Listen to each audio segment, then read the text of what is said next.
Hello Year 12, we're going to look today at binomial, both binomial expansion and probability using binomial distribution.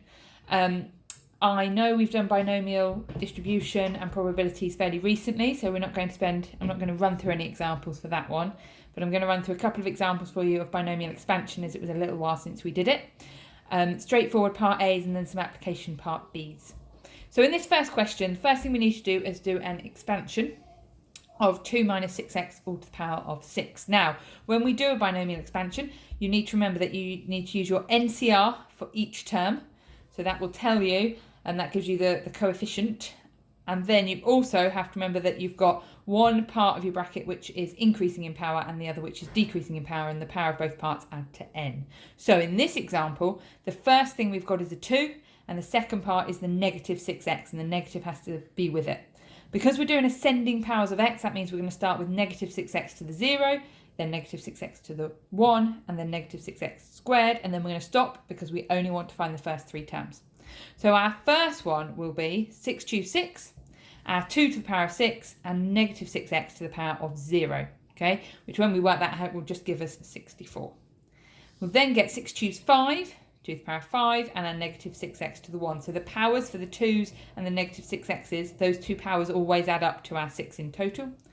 And then your third one, remembering you've got negative 6 squared there, as well as 2 to the power of 4 and multiplying by 6, choose 4. So you can put all that in your calculator, but that is your straightforward binomial expansion. Okay, so 64 minus 1152x and 8640x squared.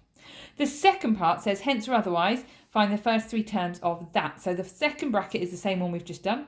The first bracket is a different one we're expanding. So what we're going to do now is we're going to write it out like this. Okay, and we're going to think how we get each term. You could just multiply everything by everything. So you could do one lot of 64, one lot of minus 1152x, one lot of 8640x squared, and then x divided by 2 times 64, x divided by 2 times. That will work, it's fine. That just takes slightly longer, but it is a perfectly good method. I'm going to do it that we think about how we get each term. So the first term, because we want ascending powers of x, is when we have x to the power of 0. So that's going to be what we multiply to just get a number. And that's your red line, which is just one lot of 64. There's no other terms where we'd end up with no x. Okay. For your x1 term, that's your blue bracket, your blue lines. We've got x divided by 2 times 64. That gives us an x term. And one lot of negative 1152x. When we add them together, we get negative 1120x. And for your x squared term, okay, we have the green line. So you can either multiply one lot of 8640x squared, or you can do your x divided by 2 times your 1152x, because x times x gives us x squared. So those are the three terms there, okay? So that's the first type of question where you have to do a binomial expansion, and then you have to apply your knowledge and multiply it by another bracket. In your second example, okay, we're going to do a straightforward binomial expansion, but then we're going to use our expansion. So the first straightforward binomial expansion will be exactly the same. I've not done it for you. It's the same as we did before. So it'd be x over 2 to the 0, x over 2 to the 1, etc., etc. 7 choose 7, 7 choose 6. And that is what you would get for the first four terms. If we're using our expansion to estimate, now, that means we want to write down that 1 plus x over 2 to 7 is equal to 1.01 to the 7. Okay, we're equating them to estimate the value. Because they're both to the power of 7, we can effectively disregard the powers, which gives us this. And if we rearrange, so we take one across, we multiply by 2, we end up with x equals 0.02. Once you've got that, you can just substitute that value of x into the expression we found in part A. So we're going to do 1 plus 3.5 times 0.02. Obviously it should be 0.02, not 0.2. So there's the first deliberate mistake. Obviously, I just did that to see if you were watching, not because I was in a rush at all. Okay, so that would be 0.02, 0.02, 0.02, and I believe the answer works out okay because I put it into my calculator. I just didn't write it down right. And that will give you an answer of 1.07.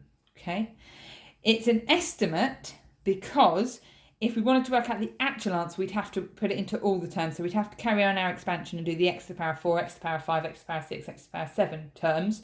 And once we'd done that and we substituted in 0.02, we'd get the exact answer. But because it's an estimate, That's why we're only going up to the first few terms. Okay. Final one. Again, fairly straightforward, though you've got a b this time, and then you've got to use what you found out to work out an unknown. You do get ones where you have two unknowns. I'm not running through an example of that, but it's similar to this. You just end up with a simultaneous equation. So the first part, again, fairly straightforward.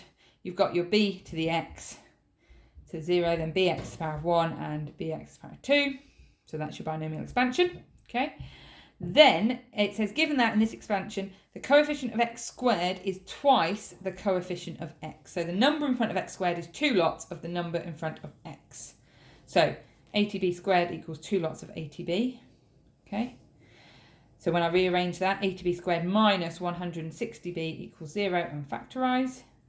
I'm left with b equals 0, okay? But it does say in part A, b is a non-zero constant, so that's no good. Or b is 2. So our final answer would be b equals 2.